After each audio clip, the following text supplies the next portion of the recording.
beautiful people. Welcome to another episode of Living a Beautiful Life with me, the amazing lady Jessica Julex.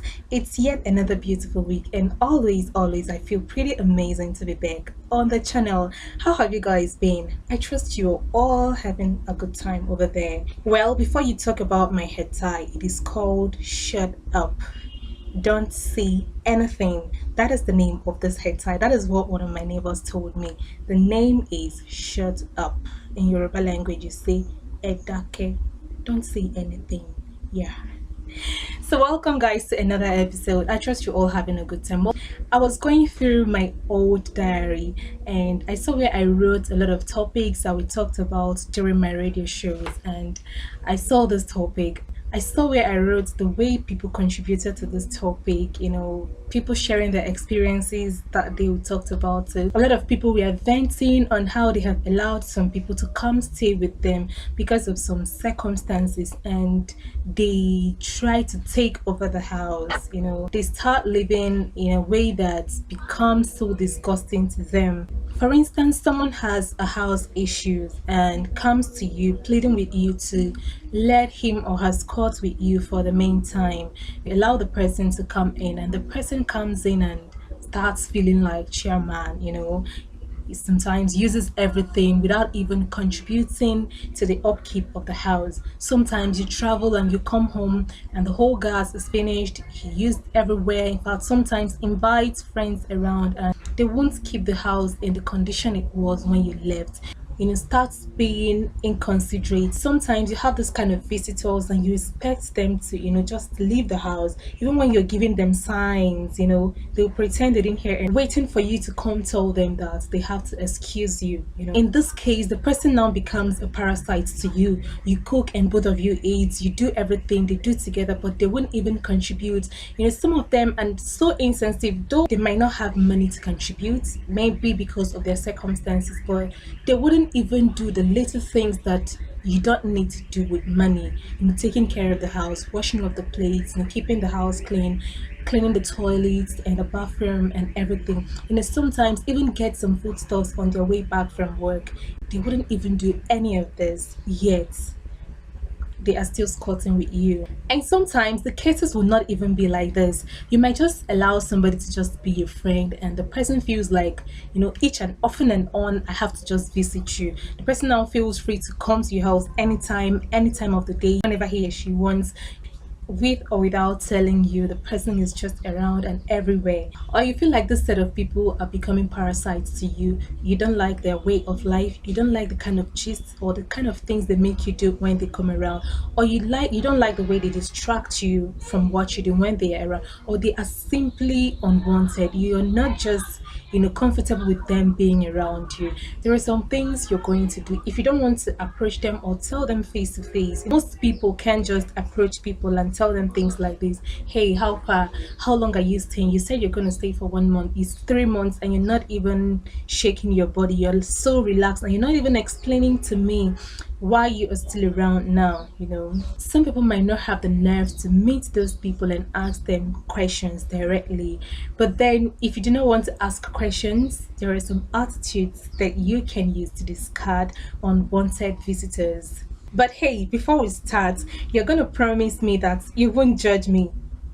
I'm not that bad, I'm not that wicked. I'm just sharing these tips with you because I know a lot of people have complained things like this during my radio show, and I know that some people, and a lot of people actually, are still going through things like this. So that is why I'm sharing these tips. Do not judge me. So 5 ways to discard unwanted visitors. Number 1 is ask them to buy you something when they are coming.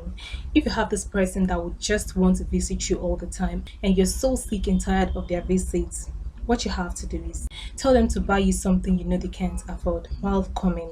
Just request it often and on. Once they call you on phone to say, are you around? I'm stopping by, I'm dropping by, I'm coming around.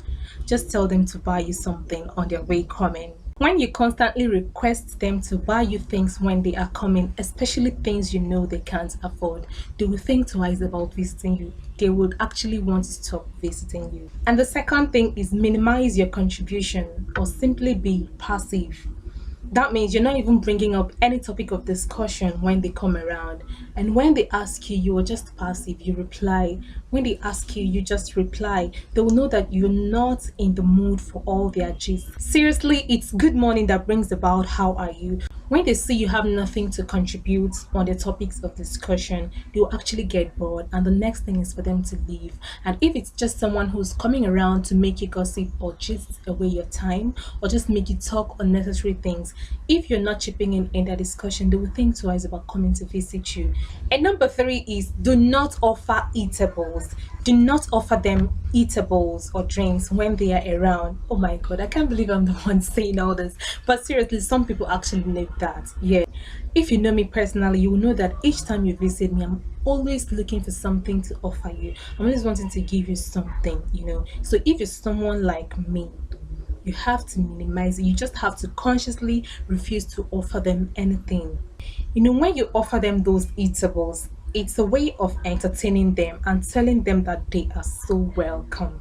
And when you do not offer them all those things, it says otherwise. So simply do not offer them eatables. So number four is get busy and get going. When they call you, they are on the way coming. Just pretend that you're so busy or you're about to go somewhere. And if they did not call you and they just arrive like that, just get busy. Start washing, start picking, use your opportunity, start doing something you did not even want to do before. Those things you were so lazy about to do, just start doing those things at that moment. In fact, invite them to help you with the chores. When you invite them, in fact, you work and both of you will get tired. Yeah, so start doing something, start being busy, and start being on your way to anywhere. And then number five is don't see them off. You accord respect to people, or acknowledge people's visits when they come to your house and you see them off. Courtesy demands that you do that. Yes, it's normal thing people are supposed to do. But when someone comes to your house and you do not see the person off, it simply means somehow you do not value their visit, or maybe you're just too busy, or you feel like you have something more important than acknowledging their visit. So when you do not do that, someone who has self-respect, will know that you didn't really value this visit, except you are busy. Like on a normal, you don't see people, or maybe because you have a kid in the house that you're taking care of, or you're so busy with something and they are seeing. In fact, you even apologize for not seeing them off. But when you do not have any serious thing, you're just waving them on the door. Anybody who has self-respect will think twice about the visit. So the fifth way to discard an unwanted visitor is simply by not seeing them off. And then last but not the least, do not return their visits. If you have this good friend who visits you from time to time, at a time you start feeling like, I need to return this visit. I need to just show her that she's not stupid by coming to look for me all the time. Even if the person is staying very far from you, maybe she is even walking close to your house. That is why it's so easy for her to visit. Sometimes you purposely put an appointment somewhere close to their houses so that you will just return their visit. These are things courtesy demands that you do for your friends, people that you value. But when you do not even return someone's visit at all, that person starts feeling, am I the only one who I'm supposed to be coming to see you? That is how a normal person would reason. So when someone visits you often and on, and you make no attempt to go visit the person back or return the visit, then you don't value the person. So if you actually want someone who is visiting you often and on to stop visiting you, or withdraw the level at which they visit you, this is one of the things you do. You don't just return their visit. At the point, if the person has a self-respect or value for his or herself and time, they will know that they are not supposed to put all their times in visiting someone who doesn't care about them. So these are the 6 basic ways I feel you can discard unwanted visitors. And so for the visitors, I had to think about the other side of the same coin, trying to still reason from your own side the reason why you have to wait for someone to give you all these attitudes before you know that your presence is no longer needed in their lives or in their house, or before you understand that you have overstayed your welcome. I think being a good visitor is simply knowing when to leave. And for some people, you have to understand the kind of friends you need. I come to understand that some people, to them, the best thing you can do to them is just to let them be. Some people do not enjoy being in the midst of people. That is how they've been created, that is how their system functions. So you have to understand people like that. It's not pride, it's not that they don't like you, it is not that they hate you. They are not just comfortable having a lot of people around. So sometimes when you tell them you want to visit them, you see them giving attitudes, or they will tell you they won't be around today, they will be around the next month, they will travel. When you call them, they will tell you you're not around. Do you need people to give you all the attitudes in this world before you know that they are not interested in having you around? If they dodge you 2 or 3 times or postpone the visit 3, 4, 5 times, then let them be. That is self-respect. And then sometimes I learned this thing when I was younger. Sometimes you visit some people, maybe you and your friends or you and your siblings, you visit them and you hear them cooking or their mom asking them to go get water. They are preparing this meal, and you stay in the house for like 2 hours. They won't bring out that food. They are just waiting for people to go before they eat. So sometimes it's very serious, and this is a very serious case actually. And sometimes you hear those naughty friends who will say, if this food doesn't get ready today, me, I will not go. I'll stay in this house till the food gets ready. These people, they don't like giving people food. Are you there to eat their food? Go home and prepare your own meal. These things happen when we were much younger.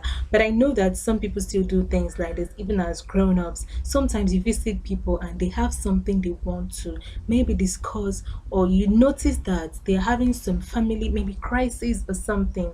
You don't need anyone to tell you that you just have to leave. And then finally, if be you're just cutting with somebody, you had this house issue, you have this reason, whatever it is, and someone has to accommodate you. Maybe when you were coming, you told the person you're going to just stay for a month or 2 months, and now it's getting to 3 months, 4 months, 5 months. You don't just pretend, maybe because they are nice people or because they have just decided to keep quiet, that nothing is wrong. It is still your duty to go to them and say, hey, see, this is why I'm still staying here. I'm still looking for houses. Just explain on why you are overstaying. Sometimes you might not even have enough money to contribute to the upkeep financially, maybe based on the circumstances. But being a responsible person is simply making sure that the house is clean. If he or she has gone out to buy those foodstuffs, try to be the one who does the cooking. Just do these little things and don't make people regret ever being nice to you. Thank you so much, guys, for watching. I'll chat with you on the next episode.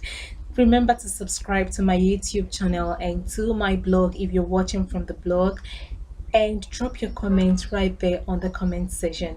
My name is Jessica Julex. Until I come your way on the next episode, be a good visitor. Do not let people regret being nice to you. See you guys next week.